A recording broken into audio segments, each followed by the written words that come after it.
We continue now to get reactions from here back home. I'm joined by ATM President Vuyo Zungula, who joins us on the line. We're also joined by DA spokesperson on defense, Chris Hattingh, and ACDP MP, Steve Swart. Gentlemen, a good evening to you. Thank you so much for joining us. I think I want to start with you, Chris, and say, okay, we've seen a statement from the Democratic Alliance, but put forward right now I suppose, the proposal that's made by the Democratic Alliance onto what it is that South Africa needs to submit when it sits with SADC tomorrow.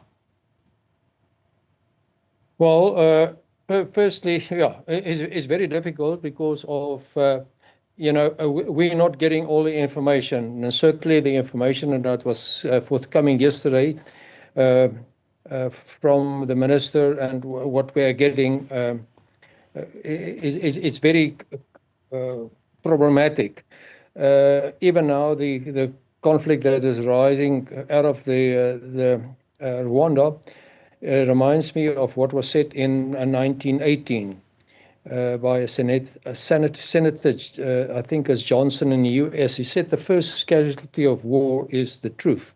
So it's very difficult. What we want now, we want clarity what's going on there. We've got an idea what's going on in Sake. We've seen what's going on in Goma Airport. What we want to know is the way forward. We maintain our position. We should withdraw from the DRC. What should be negotiated is how do we get our forces out of there? How do we get the wounded out there? And how do we get the deceased out of there? And then also there are indications that we are not in possession of all our equipment anymore. What's going to happen to our equipment? We need to get out of there. I think SAMI, DRC, the mission has come to an end, and SADC should also take the stance that it's time to move on. This is an East African community issue. We've got no business to be in the DRC for many years, and certainly not now anymore. Also with MONUSCO, with their 15,000 troops, also apparently moving out, we should follow suit and get out of there as soon as possible. Yeah.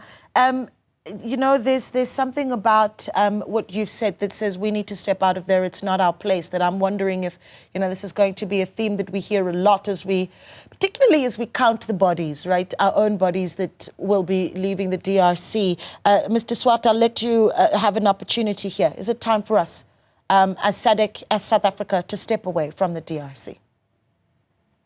No, absolutely. And firstly, from our perspective, we would like to just express our condolences to the families of the 13 South Africans, the 3 Malawians who have died in battle. We have warned last year already during the budget votes that we cannot allow our troops to be deployed where they are not properly resourced. And it is very clear now of what has happened without proper air, that our troops are struggling. And I absolutely agree that we need to ensure, first of all, we don't know what the facts on the ground. We will have a briefing next week by the minister. There will be a statement the following week, Monday the 10th, but it could be too late.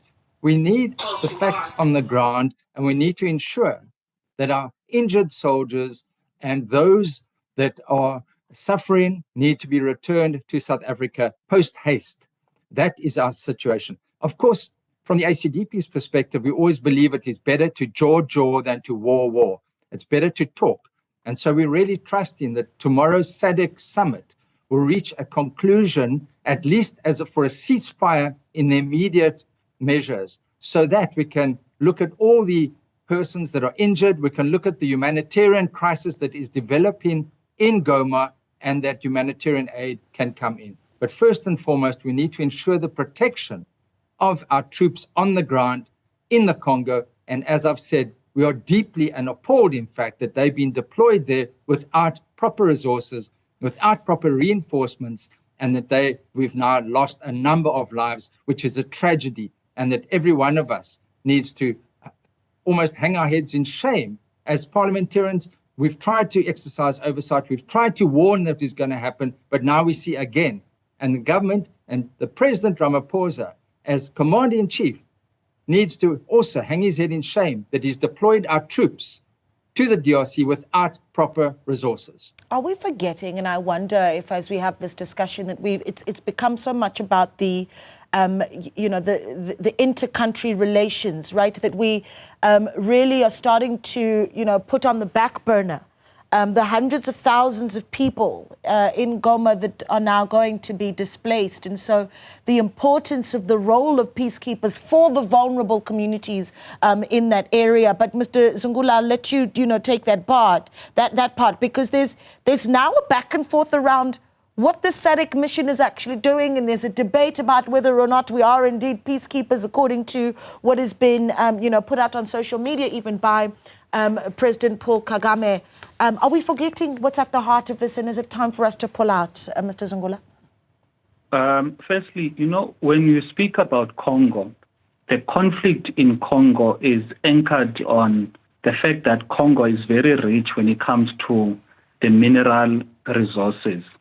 So that makes many countries in the continent, the neighbors of Congo, including the world superpowers, to have certain interest, which they use to influence the different countries and the different players towards their selfish means of destabilizing Congo for the sole purpose of exploiting the minerals. And that is done in a manner that disadvantages the citizens of Congo, whereby they are left behind. The people of Congo have not known peace, they've not known any form of stability for many years, precisely because the players that are there are players that are about their selfish needs of exploiting the minerals of Congo, not caring at all about the people of Congo. So the fact that the SADC region decided to deploy a peacekeeping mission there, in our view as the ATM, it is a good move, because in any of these countries whereby there are militias, there are armed groups who are just operating willy-nilly with no regard to human life, that does not bode well to the ordinary citizens. Therefore, the role that South Africa, as part of that peacekeeping mission, is a good role and a role that must be appreciated. And we hope that tomorrow, when the SADC region is meeting, they are going to mobilize more resources, because the SADC region comprises of 16 member states, and would hope that more of those countries actually deploy soldiers to be part of the mission in Congo to maintain peace and stability. Because if the situation in Congo erupts, we're going to see multitudes of people, refugees, fleeing Congo. And unfortunately, they are only going to come to South Africa, and they are going to be a burden to South Africa, because we've seen in other countries whereby whenever there is any form of instability, there's only one country they run to. Yeah. It is only South Africa. So it is in the interest of South Africa to maintain peace. However, as the ATM would not want to support any form of intervention that is done by any government officials from South Africa that is not about the people of Congo. Okay. Rather, it is about the business interest of their respective politicians. That's interesting. When we come back, we're going to start talking about the relations between South Africa and Rwanda following the exchange of words, if you will, over the past 2 days by the two presidents of the countries, and we'll get responses from the political parties joining us on this panel and taking your calls as well. 010-594-6010. Is it time for our troops to come back home? We're back in a moment. Welcome back. Well, we continue to look at the escalating violence in eastern DRC, and of course continue the conversation on whether or not it is time for our own troops to come back home from that mission that of course is a SADC mission, and SADC set to meet tomorrow to make that decision and discuss the matter at great length. And so taking your calls on 010-594-6010. Let's take a look at a few WhatsApps that have come in so long, though. Mandla Zwane says, please bring our brothers and sisters back to South Africa. Our brothers need them, and our government is sending them to DRC to perish without enough ammunition. This is embarrassing. They just lie and cannot be trusted. Mandla sending in that WhatsApp. Morewa says, the SADC needs to go to the root cause. There are big countries involved. Africa's just a playground. Rwanda is also being used. There is a lot of interest in the DRC. Morewa, thank you so much for that. Anonymous saying the Goma problems, it is very far from South Africa. I think South Africa has to withdraw the troops from Congo right now to avoid more enemies, because it's Rwanda that's looking for problems here in South Africa. Anonymous, thank you so much for that. Nelson Kabani says our South African soldiers must continue with their peacekeeping mission without looking back. So very interesting, very differing views here. Some saying we have a responsibility and so we must stay in the DRC. Let's take calls. Jeff is in Middelburg. Jeff, good evening. Hi, good evening, madam, and your panel there. Yes, talk to me. What are your thoughts? Look, my thoughts is that, this matter was not handled properly right from the start.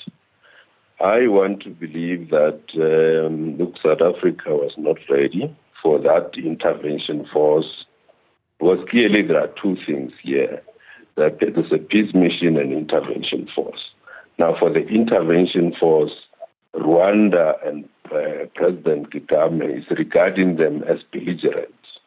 He said that loud and clear. So it means, in terms of that intervention force, there was no,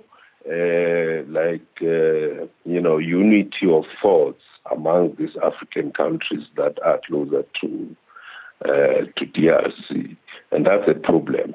Then the second thing, with regard to the peace mission is important, it's critical for the development of the entire SADC and also the involvement of, the countries, especially if you look at the resources that are the resources that are in DRC, and you look at the squalor that is bedeviling the population of DRC. It's disheartening, really. As politicians, I think it is important that we should take the people's interest at heart. But for now, I will say that South Africa should continue with peace mission. Okay. Because obviously, like someone said on your messages, that if there's a conflict there, where in one way or another going to be affected, where I am, my back neighbor, my front, my side neighbor, because I'm staying in the location, they are all having foreign nationals that are coming from those countries there. Okay. Some of them is purely because of poverty and stuff. So I think South Africa should get engaged there. Okay. Intervention force, no, that must be aborted. I think it's an idea that was not properly canvassed. Right, Jeff, thank you so much. Yeah. Yes. Yeah. Your point is heard. Thank you so much for that. We'll take more calls, 010-594-6010. Chris, I'm going to let you respond to that. And then I think I'm also keen to hear the DA's position on the from Paul Kagame last night. Very concerning point number 6 there, where, if South Africa wants to engage, we're happy to engage in that context. I mean, very, very concerning, that point 6 of that message. And then even the video message is saying that South Africa is there pretending to be in a peacemaker role. You're concerned about the brewing tensions between the two countries, what the president, our own president, needs to be doing about that. Well, first, let's address the illusion. South African or the SADC forces are not a peacekeeping force. They've never been. They may be in some time in the future, but at this stage, their mandate is to neutralize armed groups in the DRC, specifically in the eastern DRC, in the North Kivu province. That's it, and that's an offensive thing. And that means people will be killed, and there's real fighting. And if you fight the M23, they will be fighting back. And may I point out that they have got sophisticated weapons. They most probably have been provided by the Rwanda Defense Force. And there are even rumors that the Rwanda some members of the Rwanda Defense Force are embedded into M23. So this is not peacekeeping. This is war that's happening there. So do we continue with this war? And remember, SADC is now fighting on the side of the DRC, and it's very, very clear, and I don't think there's any illusion about it, that Rwanda crossed the border and they were fighting alongside the M23. So, yeah, it's DRC versus Rwanda, and we are supporting, SADC is supporting the DRC. That's the reality on the ground. Oh. Right, as far as the President Kagame last night, his utterances, the 6th point, it's very concerning. But obviously, I would like to hear our president, who is at this stage maintaining his silence on that. What really transpired in that meeting, what the President Kagame has said, is certainly not what was conveyed by President Ramaphosa in his when he spoke about this. So we need to understand the context, but it's very concerning, and we need to get the truth about that. Yeah. Let's take calls. Bandile's in Soweto. Bandile, good evening. Good evening, ma'am. How are you? I'm well, sir. Thanks for calling. What are your thoughts? We do have a serious concern as the South Africans regarding the manner how the M23 ambushed our fellow brothers and sisters there. There is this perpetrating rumors to say we left with the shortage of ammunition or resources.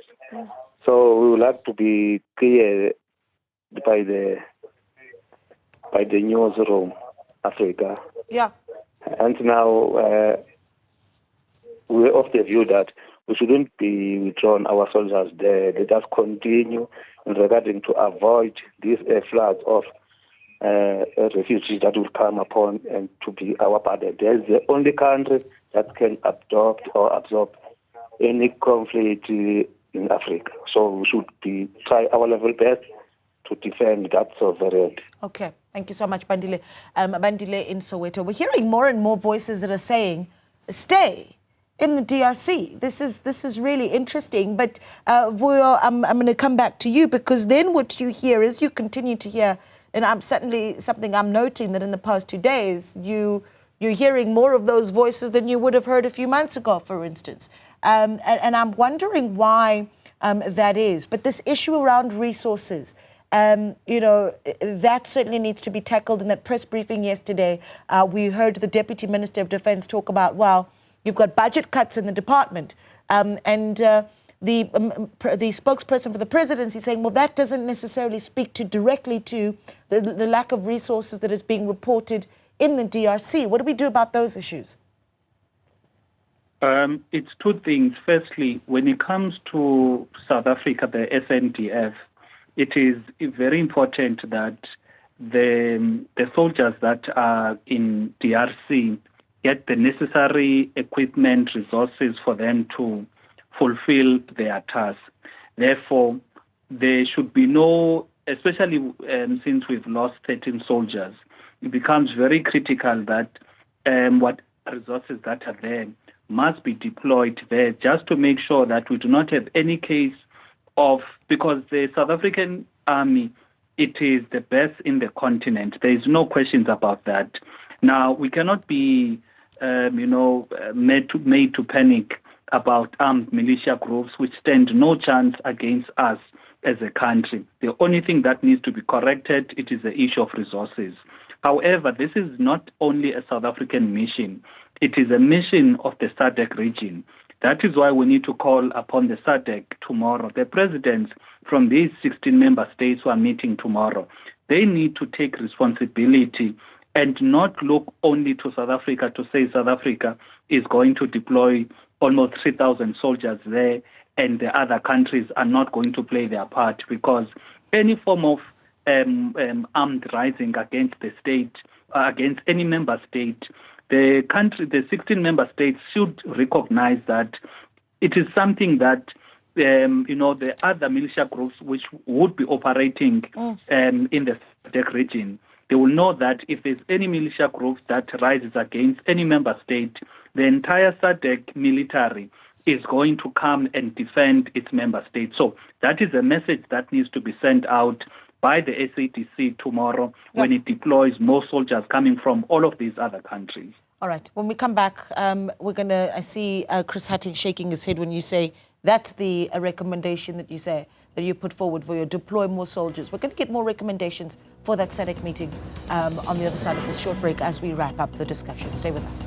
Welcome back. So is it time for our troops to come back from the Eastern DRC? We're taking your call 0105946010. Pandalani is calling in Secunda. Pandalani, good evening. Good evening. Thank you for having me. Thank you for calling. Yes. I just want to emphasize on what the ATM leader was saying. I don't think there's a need to recall our troops in DRC. It happens.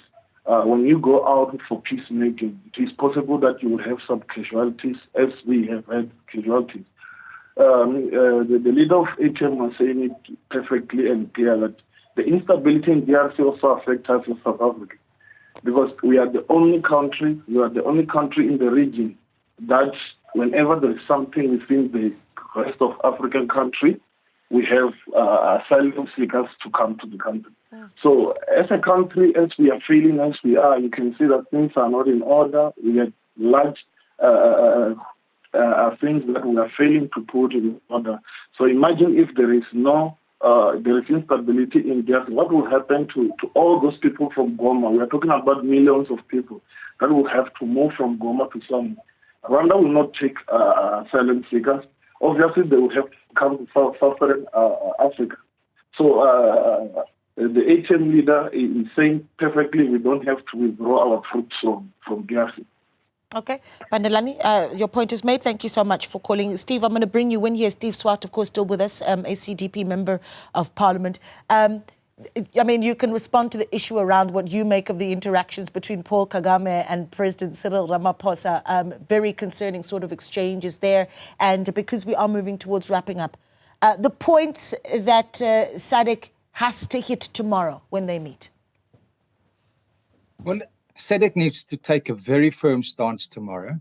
And it is regrettable that only 3 countries, Malawi, Tanzania, and South Africa, have contributed forces to this peace mission, to this intervention force, and that needs to be addressed tomorrow.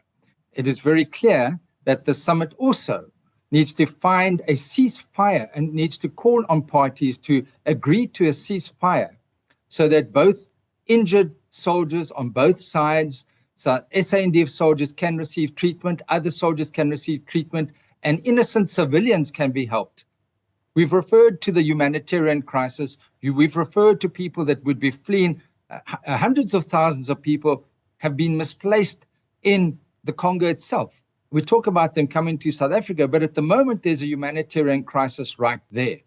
So if it is needed, if South African forces are needed, the ACDP's argument is if they are going to be there as a peacekeeping force or as an intervention force to neutralize armed groups as per their mandate, then they must be properly resourced. They are not properly resourced. 10 years ago, 2014, 2015, the South African forces in the DRC had attack helicopters, highly effective. They were very effective.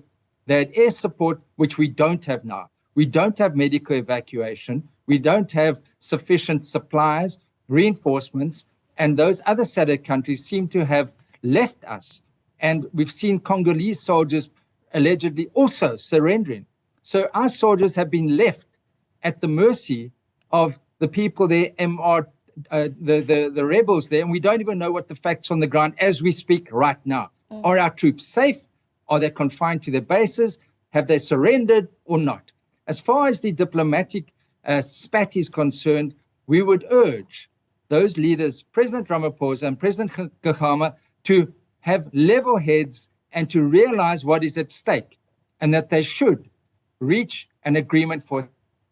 This matter has been ongoing for 30 years. It's not going to be solved overnight. They need to sit down with all the parties involved, and we would urge the DRC president to also start speaking to the M23 Diplomacy, must we emphasize, is an iron fist in a velvet glove.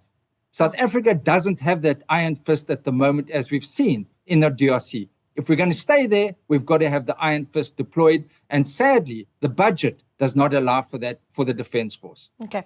Steve Swart there saying, if we're going to keep our troops there, Chris, we need to make sure that they have resources. Vuyo Zungula saying they have to be there. We have a responsibility in the DRC. Your final thoughts about what you want to hear from the SADC meeting tomorrow? Well, certainly yes. Only three countries were joined the SADC mission. It's Malawi, Tanzania, and us. And when it really got hot there, it was only us left. Malawi and Tanzania didn't join the fight against the M23 in the past week. So yes, if we want to stay there, and I can't see that we should stay there. We need resources. We need our equipment. If you look at it, what we've got, 40 years old, we've got 1 or 2 Gripens flying, mostly for ceremonial purposes at the so-called Air Force Day and opening of Parliament. And our Royval helicopters have been grounded. It's not there anymore. We've got 2 Oryx helicopters in the DRC. They've been flown out. They're not near there now. We haven't got the C-130 transport aircraft capability anymore. We can go on and on and on. We lost billions on the so-called Badger project, the new infantry fighting vehicle that should have been there by now. We haven't got money to even maintain our current equipment. Even the M23 rebels have got more sophisticated equipment that we have got. And it's also been said that the Rwanda Defence Force actually, that's part of our trade with them, they've got South African manufactured military equipment as well as ammunition, which we as the SANDF do not buy from the South African manufacturers. This is our situation. We sit with a budget that's about 50% of what's required. We cannot send our troops into the DRC virtually naked. Yeah, and I think that's a great place for us to close it. Thank you so much to our guests, Vuyo Zungula, ATM President, Chris Hatting, who's the DA spokesperson on Defence and Military Veterans, and Steve Swart, ACDP Member of Parliament, as well, joining us this evening.